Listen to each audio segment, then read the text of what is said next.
Okay, so hopefully you've seen my previous video on getting the Milton Cleans sound with the piezo equipped guitar. This is the promised second part. We're going to look at how to get the same sounds with magnetic pickups. Now, if you don't have access to a guitar with piezo, this is the approach for you. I'm pretty sure the early versions of this sound were done with magnetic pickups before the bands that popularised this sound got hold of guitars with piezos. Remember, a lot of these bands were using Pod XT Pros, so the effects were relatively simple. But despite those effects being quite simple, they managed to get huge tones out of them. So let's have a look at a way we can approach it with magnetic pickups. Now, what's quite important to this sound is to be on your neck pickup in the split position. If you're not able to split your humbuckers, you might not be able to get the same effect. Using a humbucker for this kind of sound, it's too full and too thick and doesn't really give you that really sparkling, clean sound that you're after.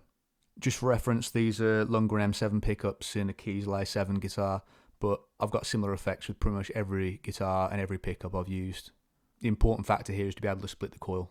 And because we're talking about these early Milton Cleans sounds, I'm going to use the intro part from Acceptance by Tesseract. It's a great song, simple to play, really atmospheric, and was probably done on an XT in this sort of manner. So let's start with the amp. I'm using the Roland Jazz Chorus. The input drive isn't really doing too much, just adding a bit of volume, and the level's boosted because currently this is a really weak and hollow sound. In the EQ section, I've got the bass all the way down, the mids most of the way down, the treble up slightly. I tend to choose either the bright or the presence control to have the high end, but not both because it becomes overly shrill. I've got the bright switch on, but until all the effects are added, you probably won't be able to notice which of these is better. I suggest experimenting when you've got all the effects in play. But for now, it sounds like this.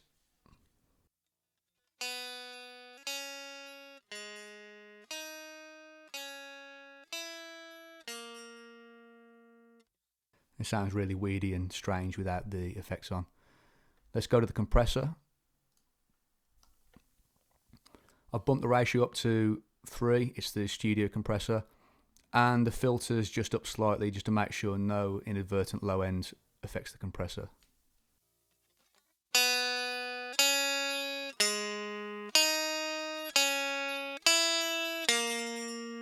And mainly that's just to add volume and consistency. I've got the level boosted here.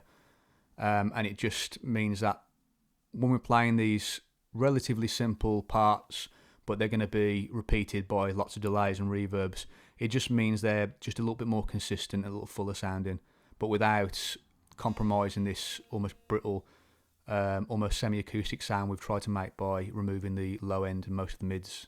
The chorus, as always, is an optional extra. It's just added just to give a little bit of movement to the sounds. It doesn't really matter what model you use, you can do this to taste. I've got the Japan CE2 model.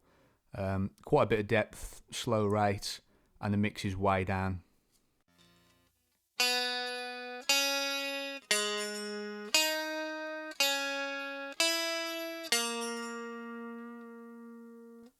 When you're dialing this in, I suggest returning to the chorus once you've got the delay and reverb sorted and just getting the mix right so it's not becoming overpowering or becoming too obviously chorusy. As usual, the delay and reverb where the magic happens. I've chosen the digital stereo model. I prefer this as a starting point for these kind of sounds. You may ask why use the digital when you've got access to all the more sought after style delays in here. The digital delays are more sterile sounding. They've got a lot more high-end content, and they don't degrade as much as like the Bucket Brigade and the analog models are meant to, and that gives you a really crystally effect. And it tends to work well for these kind of sounds where you want it to stick out on top of what could be quite a dense mix. Because we've got these in serial rather than parallel, I've got the mix around 45%. The tempo and feedback is going to be specific to whatever song you're playing. This particular part, the way the delays bounce against the played notes, is quite important to how it sounds.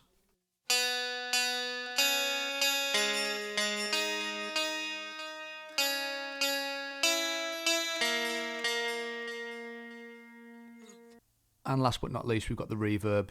The XT Pro had a cavernous reverb model, and the Axe FX has this cavern model here, so we'll use that.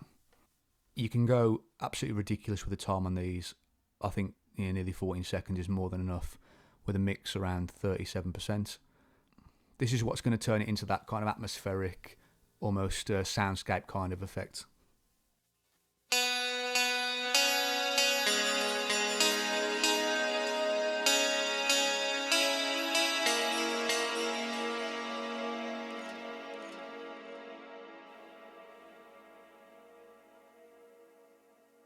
sure you'll agree that's a really cool sound.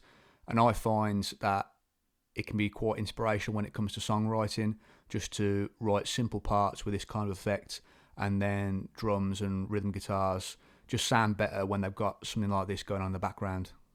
The trick to the Milton Cleans sound is to track an extra octave, so I'm going to use the looper just to simulate that for now. Hopefully I'll get it right. So I'm just going to record the lower octave and then play the higher octave over the top.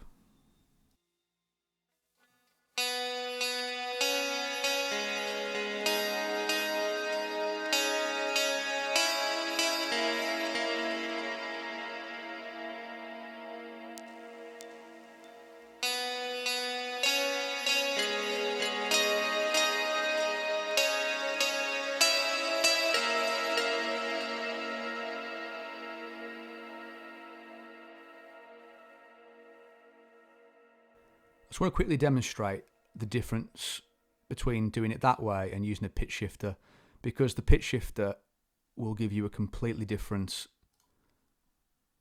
texture of sound. We're going to use the fixed harmony mode. I'm just going to put an octave up. Only use voice 1. Have it around 50%. And you'll hear now that it just isn't the same sound, even though the effect is doing pretty much what I've just done. Just the texture of the way the pitch shifter works just doesn't seem natural. Although it is quite a cool effect in and of itself. Maybe you would try to get this sound, or maybe you would find a use for it.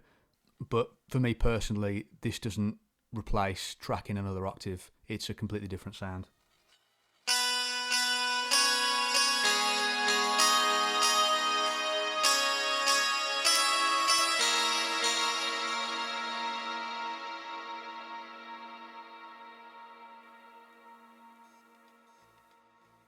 Again, this is about as basic as you can get for the Milton Cleans sound for me. You could go absolutely wild crafting your delays and reverbs. You could perhaps put the reverb in parallel rather than in serial. You can add modulation, you can add pitch shifted delays, all that kind of stuff. But the core of the sound is there with what we've just done. So if you've got your own recipe for Milton Cleans, please let me know in the comments. I'm trying to put a video out every week now, so please like and subscribe if you've got any value out of this video. Thanks for watching. I'll see you next time.